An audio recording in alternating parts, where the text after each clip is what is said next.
گندی ناپاک غلط حرکتیں کر کر کے ان کے طریقوں اور سنتوں کو چھوڑ کر یقین کرو دنیا میں مٹ جاؤ گے، تمہارا نام و نشان مٹ جائے گا۔ عزت ہے محبت کی قائم اے قیس حجاب محمل سے۔ یہ ہمارے ڈاکٹر اقبال کا شعر ہے۔ مجنوں او قیس او باولے، دیکھیے لیلا جا رہی ہے نا محمل میں سوار، ذرا اس کا خیال رکھیو، دیوانے اور باولے پن کی بنا پہ اس محمل کے پردے پہ ہاتھ نہ ڈال دیجو، اس پہ نہ ڈال دیجو ہاتھ۔ عزت ہے محبت کی قائم اے قیس حجاب محمل سے، محمل جو گیا عزت بھی گئی، غیرت بھی گئی، لیلا بھی گئی۔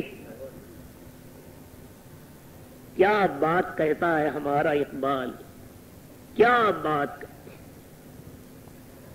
ارے دیکھیو جب تک یہ محمل کی عزت قائم ہے نا، باولے دیوانے، کہیں جنون کی بنا پر تو نے پردے پہ ہاتھ ڈال دیا، پردہ کھینچ لیا محمل کا، بے عزت ہو جائے گی لیلا، محبت دنیا میں بدنام ہو جائے گی۔ عزت ہے محبت کی قائم اے قیس حجاب محمل سے، محمل جو گیا عزت بھی گئی، غیرت بھی گئی، لیلا بھی گئی۔ یہ خدا رب العالمین کی جتنی رحمتیں مجھ پر تم پر ہو رہی ہیں، جتنے انعامات ہو رہے ہیں، یہ سب محمد مصطفیٰ صلی اللہ علیہ وسلم کا صدقہ ہے، سب سید المرسلین صلی اللہ علیہ وسلم کا صدقہ۔ یہ نہ سمجھنا کہ تم نمازیں پڑھ رہو، روزے رکھ رہو، کچھ زکات دے رہو، کچھ غریبوں کو کھانا، یہ نہ سمجھنا۔ ہم نے قرآن مجید میں یہ نقشہ بھی دیکھ لیا، یہ بھی ہمارے سامنے منظر موجود۔ تم سینما گھروں کے منظر اور ڈرامے دیکھتے ہو، ہم قرآن کے مناظر دیکھتے ہیں، ایک ایک منظر کو دیکھتے ہیں، کیا کیا چیز ہے، کیا کیا قدرت کی کیا کیا اس کے اندر کاریگری جھلک رہی ہے میرے بزرگوں۔ یہ ابو جہل اپنے ساتھیوں کے ساتھ، یہ 10-15 گنڈے، ابو جہل ان کا رہنما بن کر حضور کی خدمت، آج فیصلہ کرو میاں، جھگڑا ختم کرو۔ روز کی لڑائی، روز کا جھگڑا، ہم پتھر مارتے مارتے تھک گئے، آپ تقریر کرنی چھوڑتے نہیں۔ ایک قیامت مکے میں مچی ہوئی، چلیے آج فیصلہ کیا ہے بھائی؟ فیصلے کی صورت تمہیں قرآن مجید کی ایک بات سنو، کیسی عجیب ہے۔ حضور سرکار دو عالم صلی اللہ علیہ وسلم نے فرمایا کیا ہے فیصلے کی صورت؟ یہ کہنے لگا ابو جہل دیکھیے، آپ تقریریں کرتے ہیں، ہمارے 360 خداؤں کی تردیدیں کرتے ہیں، ہم آپ کو پتھر مارتے ہیں، آپ کے قبیلہ بنی ہاشم سے ہمارے تعلقات ہیں، ہمارے درمیان بدمزگی پیدا ہوتی ہے، آپ مانتے نہیں، اپنی تبلیغ کرنے سے باز نہیں آتے، ہم آپ کے اسلام قبول کرنے کو، آج فیصلے کی صورت یہ ہے۔ دیکھیے آپ بھی موجود ہیں، ہمارا بھی مجمع موجود ہے، اور ہم آپ کے سامنے کھڑے ہو کر آپ کے خدا سے، جس خدا کے آپ نبی بن کر آئے ہیں، جو خدا آپ کو نبی بنا کر بھیجنے والا ہے، آپ کے سامنے کھڑے ہو کر ہم آپ کے خدا سے کہتے ہیں، آپ کے سامنے کہتے ہیں، کیا کہتے ہیں؟ اے پروردگار، یہ تو کہہ رہے ہیں کہ میں اللہ کا نبی ہوں، اور یہ کہہ رہے ہیں کہ یہ اللہ کی کتاب ہے، یہ قرآن مجید، اور ہم کہہ رہے ہیں کہ آپ اللہ کے نبی نہیں، اور یہ قرآن اللہ کا کلام نہیں۔ اے پروردگار، اگر یہ قرآن آپ کی طرف سے آپ کا کلام آیا ہے اور برحق ہے اور سچا ہے، اور ہم اس کو نہیں مانتے، تو الہی ہمارے اوپر پتھروں کی بارش کر دے، ہم کو غارت کر دے، برباد کر دے۔ دیکھیے اگر ہمارے اوپر پتھروں کی بوچھاڑ ہو جائے، خدا کا عذاب ہو جائے، ہم غارت برباد ہو جائیں، آپ سچے،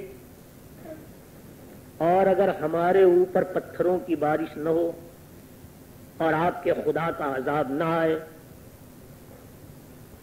پھر تو آپ ہماری تردید نہیں کریں گے، پھر تو آپ سمجھ لیں گے کہ ہم غلطی پر نہیں۔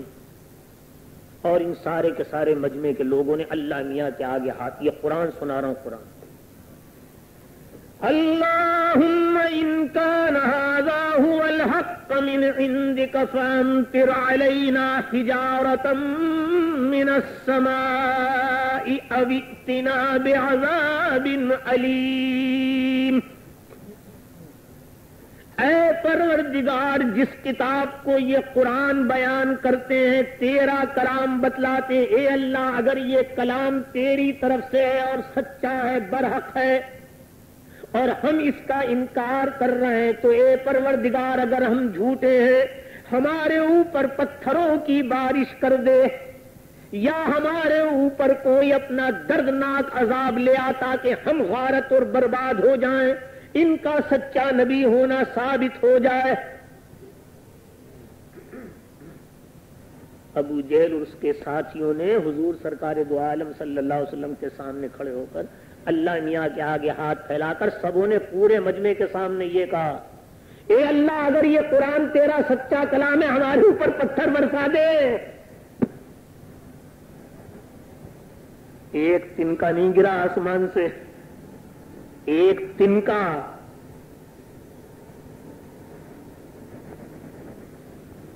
اب نبی کریم علیہ الصلاۃ والتسلیم اور حضرات صحابہ کا مجمع آسمان کی طرف دیکھ رہا ہے۔ اللہ میاں، یہ سینکڑوں ہزاروں آدمی یہاں کھڑے ہیں،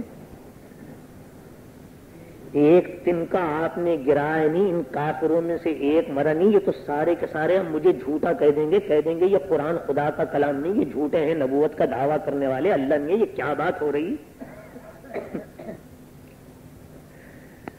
خدا رب العالمین نے فرمایا سید المرسلین صلی اللہ علیہ وسلم کے قلب مبارک کو تسکین دینے کے لیے، اے میرے محبوب پیغمبر، یہ کن غنڈوں کی باتوں میں آپ آ رہے ہیں، لچوں کی باتوں میں؟ میں تو ایک سیکنڈ کے کروڑویں حصے میں ان سے کروڑ گنے زیادہ انسانوں کو غارت اور برباد کر دوں۔ اے میرے بھولے بھالے سیدھے سادے پیغمبر، یہ بڑا کائیاں ہے بے ایمان ابو جہل، اسے حقیقت معلوم ہے، اس کا قلب یقین کیے بیٹھا ہے کہ آپ خدا کے نبی اور خدا کے پیغمبر اور آپ کا کلام خدا کا برحق کلام ہے، اور اس ملعون نے میرے قرآن حکیم کے مضامین سن رکھے ہیں، اسے معلوم ہے یہ اللہ کا کلام ہے، یہ جانتا ہے کہ اس کلام میں پروردگار نے محمد صلی اللہ علیہ وسلم کو رحمت العالمین للعالمین فرمایا ہے، یہ جہاں دیدہ ہے، دنیا کا گھاگ، یہ جانتا ہے کہ خدا نے جس اپنے پیغمبر کو تمام عالموں کے لیے رحمت فرمایا ہے، اس پیغمبر کے ہوتے ہوئے اپنا عذاب کبھی نہیں بھیجنے کا جانتا ہے، اس لیے آپ کے سامنے کھڑے ہو کر کہہ رہا ہے کہ ہمارے اوپر عذاب بھیج دے، اور یہ اس کو یقین ہے کہ آپ کے ہوتے ہوئے میرا عذاب آنے کا نہیں۔ وَمَا كَانَ اللَّهُ لِيُعَذِّبَهُمْ وَأَنْتَ فِيهِمْ، اور اے میرے محبوب پیغمبر، تیرا پروردگار ان پر ہرگز عذاب کرنے والا نہیں ہے جب تک تو ان کے مجمع میں موجود ہے۔ تو تیرے قدموں کی برکت ہے، تو میری رحمت ہے، تو تمام عالموں کے لیے رحمت۔ اے میرے محبوب پیغمبر، تیرے ہوتے ہوئے میں عذاب کیسے بھیج دوں؟ یہ تو ان کا داؤں تھا دنیا کو دھوکہ دینے کے لیے۔ آپ موجود ہوں جن کو میں تمام عالموں کے لیے رحمت فرما رہا ہوں، اور پھر آپ کے ہوتے ہوئے میرا عذاب آ جائے، نہیں ہونے کا خدا تعالیٰ ان پہ عذاب نہیں کرنے کا، جتنی چاہے بکواسیں کرتے رہے۔ میں اور تم ہوتے تو اچھلنا شروع کر دیتے خوشی میں، اللہ اکبر، ہمارا کتنا مرتبہ ہے اللہ میاں کے، کتنا مرتبہ ہے ہمارا اللہ میاں کے۔ اللہ میاں نے ہماری ایسی شان قرآن مجید کا یہ ٹکڑا جو نازل ہوا تو سید المرسلین صلی اللہ علیہ وسلم نے رونا شروع کر دیا. میں اور تم خوشی میں اچھلتے کودتے، حضور صلی اللہ علیہ وسلم نے رونا شروع کر دیا. اور حضرات صحابہ نے عرض کیا یا رسول اللہ یہ تو خوشی کا موقع ہے، خدا تعالیٰ آپ کی تعریف فرما رہا ہے. اللہ میاں نے آپ کے مرتبے کو، منصب کو بیان فرمایا. آپ اتنی بڑی خدا کی رحمت لیے ہوئے ہیں کہ آپ کے ہوتے ہوئے کافروں تک پر خدا کا عذاب نہیں آیا. آپ رو کیوں رہے ہیں؟ دیکھیے تم نے نبی کی محبت، پیغمبر کو اپنے کلمہ پڑھنے والوں سے کتنی محبت ہوتی. حضور سرکار دو عالم صلی اللہ علیہ وسلم نے فرمایا کہ اے میرے صحابہ، تم نے یہ بھی غور فرمایا، یہ بھی غور کیا کہ مضمون کیا ہے کلام کا.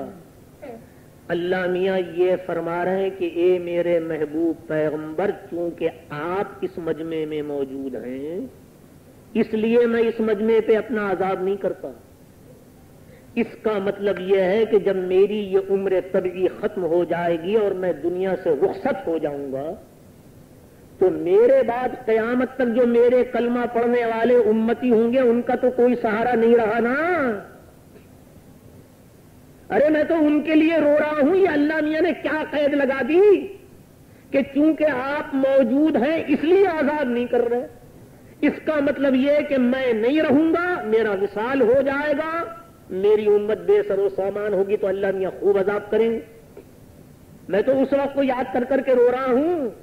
اللہ میاں نے ایک دوسرا ٹکڑا نازل فرمایا، وَمَا كَانَ اللَّهُ مُعَذِّبَهُمْ وَهُمْ يَسْتَغْفِرُونَ. اے میرے محبوب پیغمبر، میں آپ کے قلب مبارک کو اطمینان دلاتا ہوں کہ آپ کا پروردگار ان پر اس وقت تک بھی عذاب کرنے والا نہیں ہے جب تک یہ اپنے گناہوں کی استغفار کرتے رہیں. آپ دنیا سے رخصت ہو جائیں، آپ کے کلمہ پڑھنے والے اپنے گناہوں کی استغفار جب تک مجھ سے کرتے رہیں گے میں عذاب نہیں کروں گا ان کے اوپر. یہ نعمتیں جس ذات گرامی کے صدقے میں ملی ہیں میرے بزرگوں، ان کا کوئی حق ہے مجھ پر اور آپ پر؟ یا ان کے علاوہ کسی دوسرے کی کوئی بات ان کی مرضی کے خلاف میرے اور آپ کے نزدیک قابل قبول ہے؟ نہیں. تو قرآن مجید کی آیت کریمہ جو کلام حکیم سید المرسلین صلی اللہ علیہ وسلم لے کر آئے ہیں، قرآن مجید کی اس آیت کریمہ میں جو مضامین بیان فرمائے گئے ہیں وہ مضامین میرا اور آپ کا دین اور ایمان اور مذہب بننے چاہیے.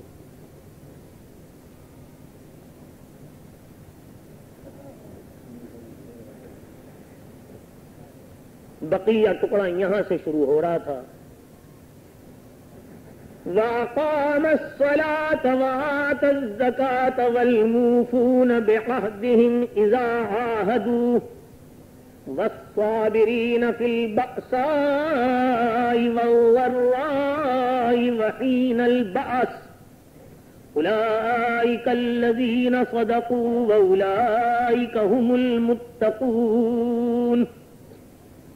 اور ایمان کا کمال میرے اس بندے کے پاس ہے، میرے متقی اور پرہیزگار بندے کے کمال ایمان کی ایک علامت یہ ہے کہ میرا متقی بندہ وہ ہے جو نماز کو قائم کرے، نماز کو قائم کرے.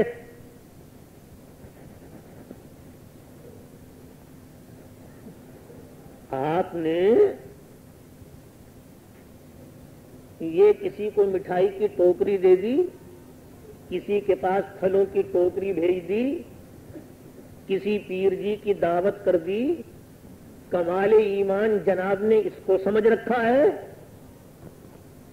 اور یہ باری سبحانہ و تعالی کی طرف سے مقرر کیا ہوا فریضہ 5 وقت کی نماز کا، جس کو سید المرسلین صلی اللہ علیہ وسلم نے فرمایا کہ ہمارے درمیان اور کافروں کے درمیان فرق کرنے والی اگر کوئی چیز ہے تو وہ یہ نماز ہے. میں اور آپ یہ کپڑے پہنتے ہیں، کافر بھی پہنتے ہیں. میں اور تم حج کرنے کے لیے جاتے ہیں، کافر بھی جاتے ہیں اپنے اپنے مقامات پر جو ان کے نزدیک قابل احترام ہیں. میں اور تم آپ روزہ رکھتے ہیں، وہ بھی برت رکھتے ہیں، میں اور آپ زکوٰۃ دیتے ہیں، خیرات کرتے ہیں، صدقہ کرتے ہیں، یہ کافر مشرک بھی کرتے ہیں، غیر مسلم بھی کرتے ہیں، وہ بھی پن کرتے ہیں، وہ بھی صدقہ کرتے ہیں۔ پچھلی تقریر کے مطابق میں اور آپ تو ملا جی کو بھیجتے ہیں رات کی باسی روٹی، وہ سادھوؤں کھلاتا ہے کچوریاں، خستہ اور لڈو۔ یہ ایک نماز ہے، یہ عبادت اللہ رب العالمین کے لیے کی جانے والی، جس میں باری سبحانہ و تعالیٰ کے سامنے میری تمہاری پیشانی جھکائی جاتی ہے اور میری تمہاری انتہائی ذلت اور عاجزی اور انکسار کا جس میں اظہار ہوتا ہے۔ یہ میرے اور آپ کے جسم کا سب سے زیادہ باعزت باقیمت مقام، یہ میری تمہاری پیشانی، یہ میرا تمہارا سر، یہ زمین پہ رکھ دیا جاتا ہے اللہ رب العالمین کے سامنے۔ اللہ میاں ہماری حقیقت کچھ نہیں دیکھی، ہمارا سر خاک کے اوپر رکھا ہے۔ یہ ایک عبادت جس میں باری سبحانہ و تعالیٰ کے علاوہ کسی دوسرے کی عبادت کا شائبہ نہیں۔ کتنے پڑھتے ہیں؟ عاشقان رسول اللہ میں سے کتنے پڑھتے ہیں؟ اور اپنی ماں اور بہنوں کی خدمات میں عرض ہے کہ میری مائیں اور بہنیں کتنی ہیں جو نماز پڑھتی ہیں پابندی کے ساتھ؟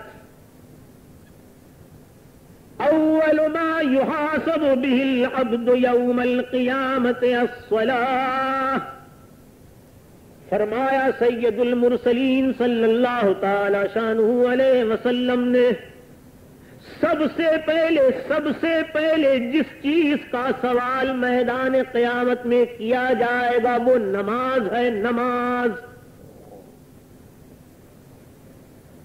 سب سے پہلے پروردگار عالم جس چیز کا حساب لینے والا ہے، نماز کا مسئلہ۔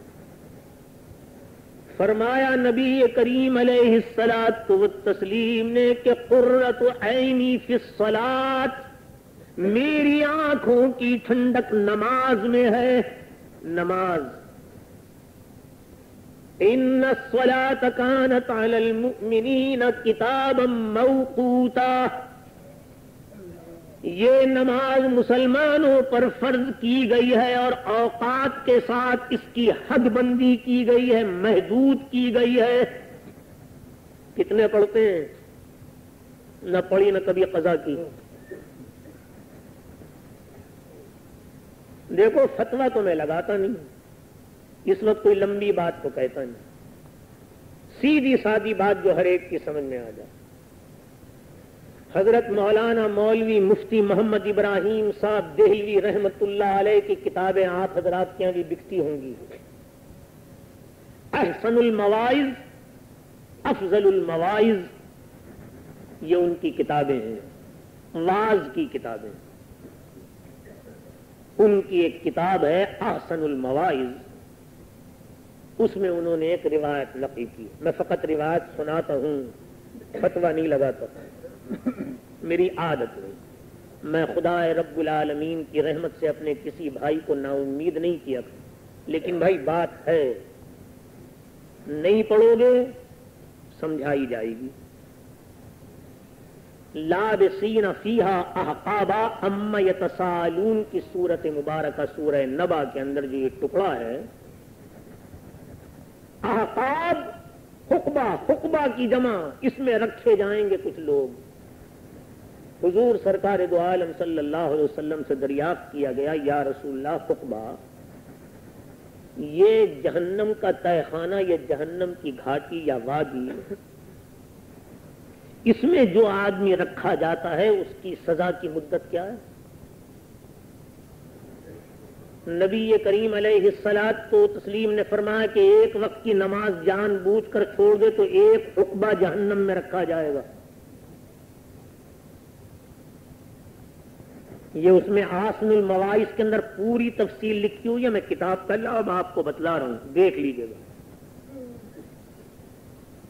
ایک وقت کی نماز جان بوجھ کر چھوڑ دے تو ایک حقبہ جہنم کی وادی میں رکھا جائے گا۔ یا رسول اللہ ایک حقبہ کتنی مدت کا؟ سرکار دو عالم صلی اللہ علیہ وسلم نے فرمایا 80 برس. سنو سنو ابھی سنو ابھی سنو. 80 برس. اے میرے صحابہ، ایک ایک سال 12 مہینے کا ہے، اور ایک ایک مہینہ 30 دن کا ہے، اور ایک ایک دن دنیا کے سالوں سے 1000 سال کے برابر کا. لگاؤ حساب، کاغذ پنسل لے کر جوڑو. ایک ایک دن 1000 سال کے برابر. روایت احسن المواعظ میں موجود. ایسے ایسے 30 دنوں کا ایک مہینہ، ایسے ایسے 12 مہینوں کا ایک سال، ایسے ایسے 80 سالوں تک ایک حقبہ جہنم میں رکھا جائے گا وہ آدمی جس نے ایک وقت کی نماز جان بوجھ کر چھوڑ دی.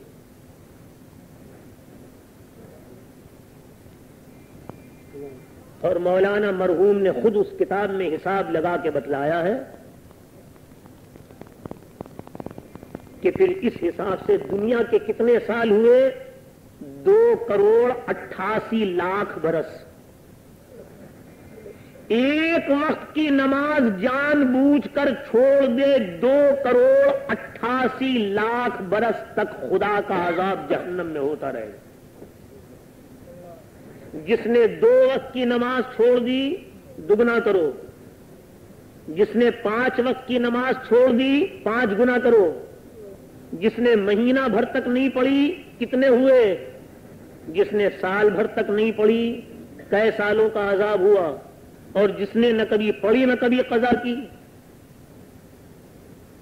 خود حساب لگا لو. بے بنیاد بات نہیں کہتا. کتاب کا حوالہ میں نے آپ کو دے دیا، اس کتاب میں مطالعہ فرما لیجیے. روایت آپ نے مذاق سمجھا ہے، دل لگی سمجھا ہے. اس نماز کو چھوڑ دینا، نماز کو ترک کر دینا، نماز کو نہ پڑھنا. اب بیٹھ کے مجھ سے سوال کرنا شروع کر.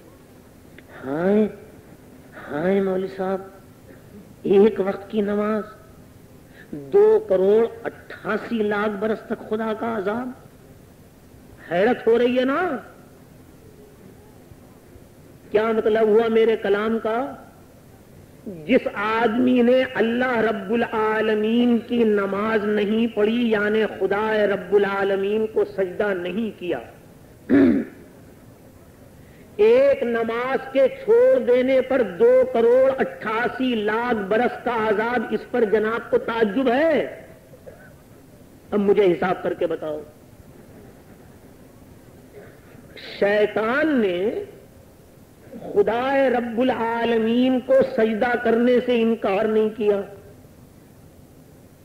باری سبحانہ و تعالی کی عبادت کرتا رہا. تاریخ ابلیس میں لکھا ہے 1,000 برس کا ایک ایک سجدہ کیا ہے خدا تعالی کی جناب میں. اس نے کس کو سجدہ نہیں کیا؟ اللہ میاں کو نہیں، آدم علی نبینا علیہ السلام کے مٹی کے پتلے کو. ہے نا؟ یہ آدم علیہ السلام خدا تو نہیں تھے، ان کا پتلا تھا نا. فَإِذَا سَوَّيْتُهُ وَنَفَخْتُ فِيهِ مِن رُّوحِي فَقَعُوا لَهُ سَاجِدِينَ. یہی تھا نا. جب میں اس کو ٹھیکم ٹھاک کر دوں، فٹ کر دوں آدم کے پتلے کو، اس کے اندر روح ڈال دوں، تو تم سارے کے سارے اس کے سامنے جھک جانا. یہی ہے نا قرآن کا. اس نے کس کو نہیں کیا سجدہ؟ اللہ میاں کے متعلق نہیں، آدم علی نبینا علیہ السلام کے پتلے کے آگے نہیں جھکا.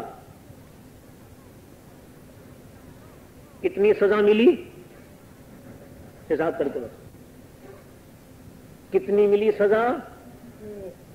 1,000 برس کا سجدہ کرنے والا، اس نے ایک سجدہ چھوڑ دیا، آدم علیہ السلام کے پتلے کو نہیں کیا. اس کی سزا اس دن سے جو شروع ہوئی ہے جنت میں سے، ان علیک لعنتی الی یوم الدین، قیامت کے قائم ہونے تک تجھ پر میری لعنت، تجھ پر میری پھٹکار.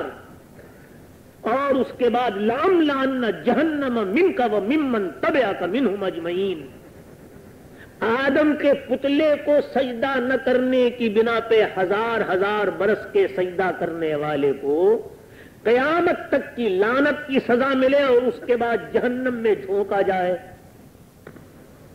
اس کے مقابلے میں جو شخص اللہ میاں کو سجدہ نہ کرے، خود حساب کر کے بتلاؤ اس کا حشر اور انجام کیا ہونا چاہیے؟ یا جناب کچھ اللہ میاں کے رشتہ دار ہیں، اور یہ شیطان جو ہے اس نے کوئی اللہ میاں کی بھینس چرائی تھی،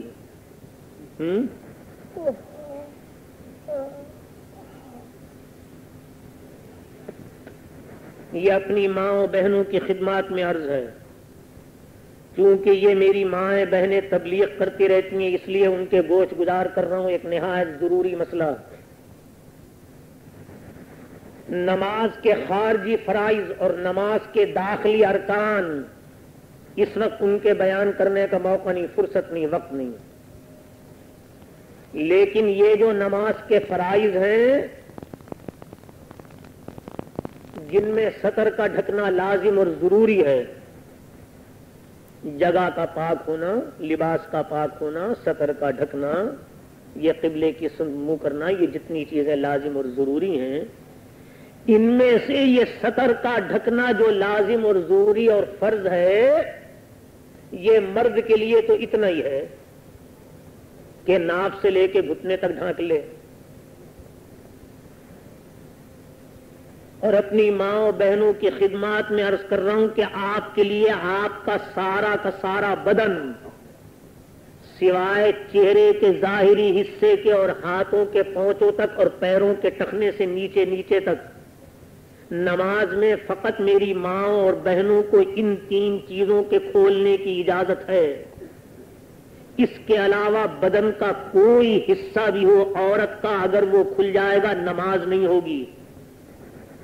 سارے بدن کا ڈھانپنا فرض ہے نماز میں عورت کے لیے۔ سن رہی ہیں آپ؟ وہ مر گئی پرانی عورتیں جن کے سروں کے اوپر کساوے بندھے ہوئے ہوتے تھے، وہ یہاں رومال باندھتی تھیں، اپنے سارے بالوں کو جمع کرتی تھیں، وہ اس میں چھپے ہوئے ہوتے تھے، کان ان کے چھپے ہوئے ہوتے تھے۔ سن لیجئے اے خدا تعالیٰ کی مومنہ بندیوں، میں آپ کو مسئلہ بتلا رہا ہوں، اس کی تحقیق کر لینا، اور اپنے بزرگوں کی خدمات میں عرض کر رہا ہوں، اپنے گھروں میں جا کر اپنی بچیوں کو، بیٹیوں کو، اپنی بیویوں کو، اپنی والدہ کو ان کو ہدایت فرما دیں۔ نماز پڑھنے کی حالت میں یہ پونچے سے نیچے کونی تک یہ جو باں کا حصہ ہے، باں، اس باں کا تہائی حصہ کھل جائے گا، نماز نہیں ہوگی، ٹوٹ جائے گی۔ نماز پڑھنے کی حالت میں یہ سر کے بالوں میں سے تہائی بال اگر کھلے رہ جائیں گے، چھپے ہوئے نہیں ہوں گے، ڈھکے ہوئے نہیں ہوں گے، نماز نہیں ہوگی، نماز ٹوٹ جائے گی۔ نماز پڑھنے کی حالت میں ٹخنا یا ٹخنے کا تہائی حصہ کھلا رہ جائے گا، نماز نہیں ہوگی۔ نماز پڑھنے کی حالت میں کان کا تہائی حصہ کھلا رہ جائے گا، نماز نہیں ہوگی۔ سمجھ میں آ رہی ہے بات؟ مسئلہ اس لیے بتلا رہا ہوں کہ ساری زندگی پڑھتی رہو گی اور قانون قدرت کے مطابق ایک نماز صحیح ہوگی نہیں۔ کہاں جائیں گی یہ نمازیں؟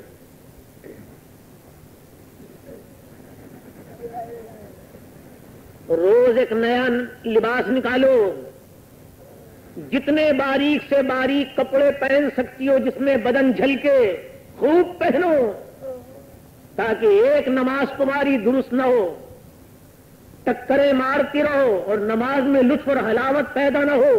یہ قانون قدرت کے خلاف نماز ہو رہی ہے۔ ایک نماز صحیح نہیں۔ سر کے بالوں کو چھپاؤ، اپنے کانوں کو چھپاؤ، اپنی گردن کو چھپاؤ، اپنے گلے کو چھپاؤ، رومال لپیٹو گلے اور گردن کے اوپر۔ تمہاری آستین میں، تمہارے کفوں کے اندر سے تمہاری باں نہ جھلکنے پائے، تمہارا ٹخنا دکھائی نہ دے۔ جب ہوگی نماز، اس کے بغیر نماز نہیں ہوگی. الفاظ لکھ لو، ساری کراچی کے مفتیوں سے تصدیق کر لو.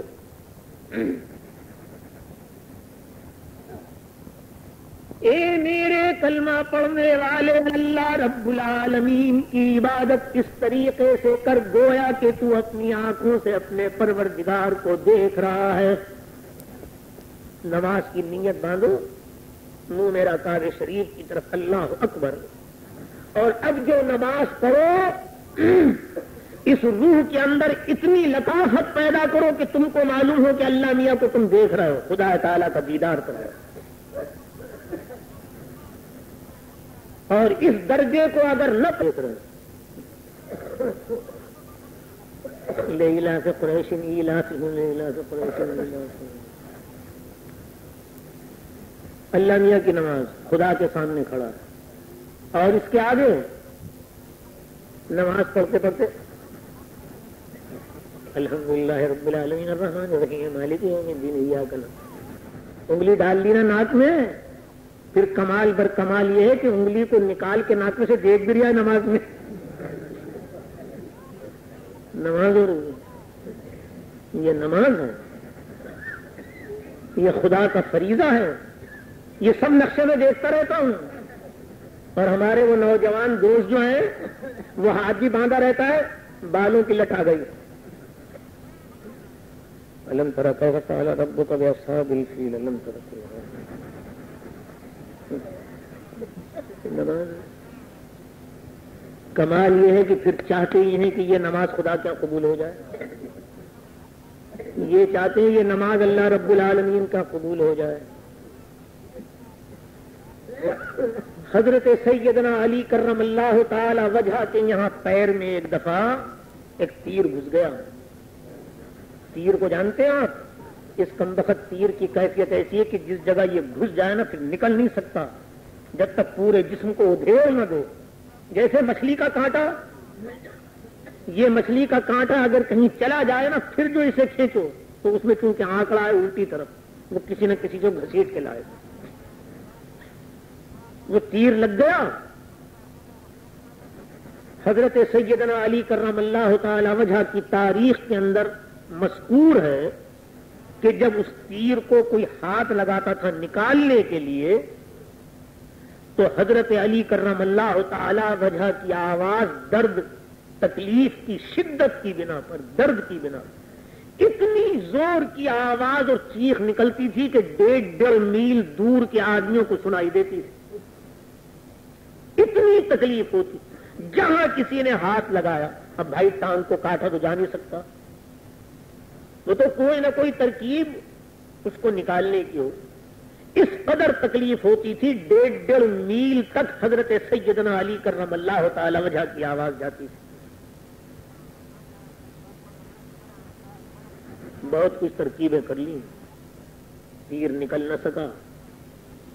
حضرت سیدنا ابو محذورہ رضی اللہ تعالی عنہ نے ایک مرتبہ حضرات صحابہ سے فرمایا، دیکھو میں بتاؤں تمہیں ایک ترکیب، میں ایک ترکیب بتاؤں. جب حضرت علی کرم اللہ تعالی وجہ نماز پڑھنے کے لیے کھڑے ہوں نا، اس وقت ایک آدمی تو ان کے پاؤں کو دونوں ہاتھوں سے پکڑ لے، پاؤں زمین پہ جمع رہے، زمین سے ہٹنے نہ پائے، نماز پڑھ رہے ہیں. اور 2 آدمی مل کے اس تیر کو کھینچ لیں ان کی ٹانگوں سے. وہ حضرت علی کرم اللہ تعالی وجہ نماز پڑھنے کے لیے کھڑے ہوئے اور ان حضرات صحابہ نے یہی طریقہ اختیار فرمایا. اور خدا رب العالمین کی قدرت اور حکمت کہ انہوں نے پوری قوت لگا کے جو اس کو کھینچا، تیر کو گوشت کے چھچڑے وہ لے کر نکلا تیر. حضرت علی کی نماز پڑھتے رہے اور نماز کا سلام پھیرنے کے بعد دیکھا کہ حضرات صحابہ بیٹھے ہوئے ہیں چاروں طرف. کیا بات ہے، آپ حضرات کیسے بیٹھے؟ تو کسی صاحب نے فرمایا کہ حضور وہ آپ کے پیر میں جو تیر تھا وہ ہم نے نکال دیا. ہاں تیر نکال دیا؟ میرا تیر کہاں گیا؟ نکال لیا؟ تو انہوں نے عرض کیا کہ ہاں حضور ہم نے تیر نکال لیا آپ کے پیر میں. تو حضرت علی نے پورے مجمع کے سامنے یہ فرمایا کہ میں اس خدا کی قسم کھا کر کہتا ہوں جس کے قبضے میں میری جان ہے، مجھ کو اس تیر کے نکلنے کی اتنی بھی خبر نہیں ہوئی جتنی چیونٹی کے رینگنے کی خبر ہوتی ہے۔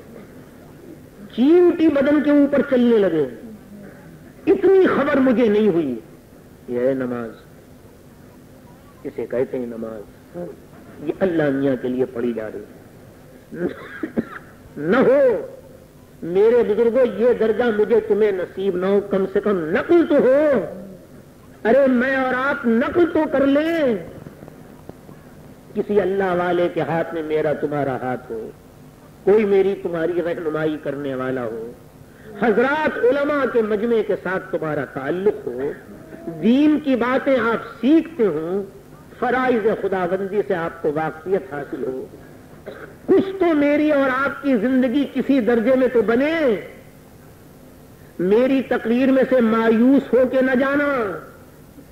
آخری ٹکڑا 3-4 منٹ میں اور سنا دوں، پھر انشاءاللہ تقریر ختم۔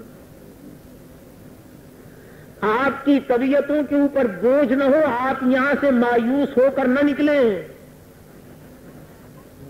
سید المرسلین صلی اللہ علیہ وسلم کا ایک ارشاد گرامی آپ کو سنا دوں۔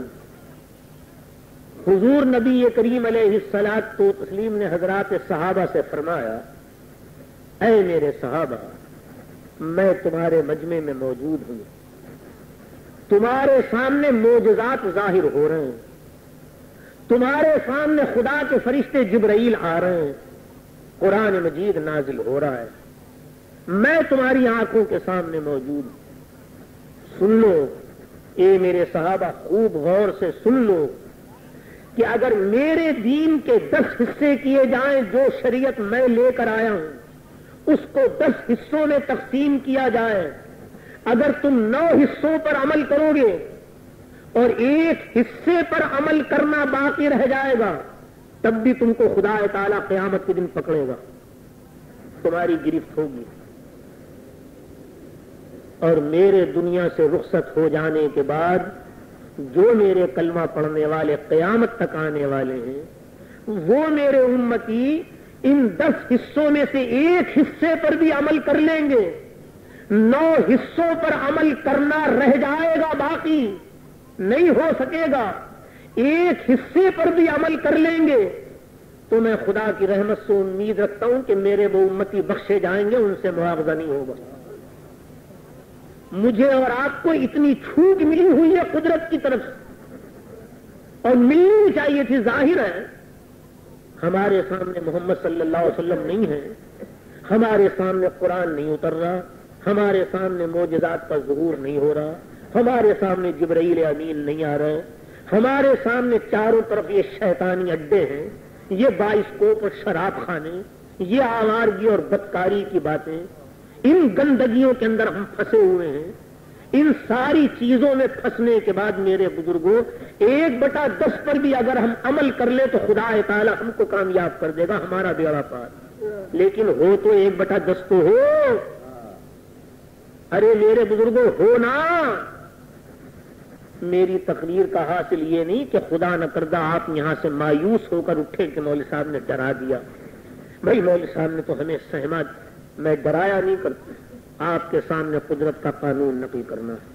اور میرے بزرگوں، جیسے میں نے پہلی تقریر میں عرض کیا تھا، دیکھو نا، ہر حکومت کی ایک فوج ہوتی ہے، ہر حکومت کے کوئی سپاہی ہوتے ہیں، انہی کے بلبوتے کے اوپر حکومت کو قوت حاصل ہوتی ہے۔ محمد صلی اللہ علیہ وسلم کے کلمہ پڑھنے والے تو میں اور آپ ہی ہیں نا۔ ہندو تو نہیں پڑھتا، سناتنی تو نہیں پڑھتا، آریہ تو نہیں پڑھتا، بدھ مذہب والا تو نہیں پڑھتا، سکھ تو نہیں پڑھتا۔ سید المرسلین صلی اللہ علیہ وسلم کا جو یہ مشن ہے، ان کی ایک شریعت ہے، ان کا ایک طریق ہے، میں اور آپ کی مجلس منعقد کی ہے، اور جو میری قابل احترام بہن یہ خدا رب العالمین کے دین کی تبلیغ میں صحیح کرتی رہتی ہیں، اللہ تعالیٰ ان کو اپنی لازوال نعمتوں سے نوازے۔ اللہم انت السلام ومنک السلام تبارک یا ذا الجلال والاکرام۔ اللہم انا نسألک العفو والعافیۃ والمعافاۃ فی الدنیا والآخرہ۔ ربنا اغفر لنا ولإخواننا الذين سبقونا بالإيمان ولا تجعل في قلوبنا غلا للذين آمنوا ربنا إنك رؤوف رحيم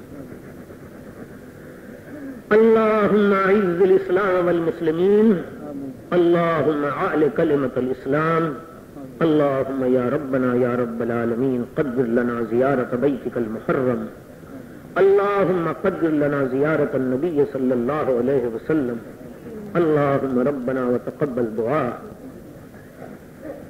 اللهم إنك تعلم أننا ضعفاء ومساكين فقراء إليك من أمة حبيبك سيدنا محمد صلى الله عليه وسلم اللهم ربنا فاغفر لنا ذنوبنا وإسرافنا في أمرنا وثبت أقدامنا وانصرنا على القوم الكافرين اللهم لا حول ولا قوة إلا بك اللهم لا ملجأ ولا منجا منك إلا إليك رب اغفر وارحم وأنت خير الراحمين صلى الله تعالى شانه ولا خير خلقه سيدنا ومولانا محمد وعلى آله وأصحابه أجمعين برحمتك يا أرحم الراحمين آمين